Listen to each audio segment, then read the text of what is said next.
പല അടവുകൾ ഉപയോഗിച്ച് വാളയാർ ചെക്ക് പോസ്റ്റ് വഴി പലതവണ ഞാൻ സ്പിരിറ്റ് കളത്തി ഒരു നാൾ പിടിക്കപ്പെട്ടു. ചെക്ക് പോസ്റ്റുകളിൽ ഞാൻ പണം വാരി എറിഞ്ഞു. ഉദ്യോഗസ്ഥന്മാരിൽ ഭൂരിഭാഗവും എന്റെ മോനെ എന്തൊരു സ്കാം ആയിരുന്നു. സ്കാം ഓഫ് 2024 ആയിരുന്നത്. ശരിയായ സ്കാം ആയിരുന്നു. ഇവൻ പുറത്തുനിന്ന് ഫുഡ് വാങ്ങിയിട്ട് എനിക്ക് തരും.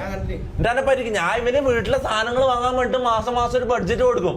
ആ ബഡ്ജറ്റ് കൊണ്ട് നൈസായിട്ട് കറക്റ്റ് കണക്ക് കൂട്ടിട്ട് ഇവൻ പുറത്തുനിന്ന് സാധനം എത്തിക്കും. പോസ്റ്റുകളിൽ ഞാൻ പണം വാരി എറിഞ്ഞു. ആ ചെക്ക് പോസ്റ്റുകളിൽ ഞാൻ പണം വാരി എറിഞ്ഞു. ആ ഹോട്ടലിൽ പണം വാരി എറിഞ്ഞു നമ്മളെ പറ്റിച്ച്. ഉദ്യോഗസ്ഥന്മാരിൽ ഭൂരിഭാഗവും എന്റെ സ്വാധീന വലയത്തിലായി. പിന്നെല്ലാം അവരുടെ അനുഭവത്തോടെയായി. ഭായിക്ക് വീടായി, കാറായി, ലോറികളായി. ഭായിയുടെ വലങ്കയായി ഞാൻ. ഭായിയുടെ വലങ്കൈ അവിടെ പരമശിവം എന്ന പേരിൽ അറിയപ്പെട്ടു. വാളയാർ പരമശിവം. നോക്കടാ, റബ്ബർ ബാൻഡ് ഇട്ട പോലെ നിൽക്കുന്ന എന്തോ ഒരു തടിച്ച സാധനം. എന്താണ് തിമിംഗല?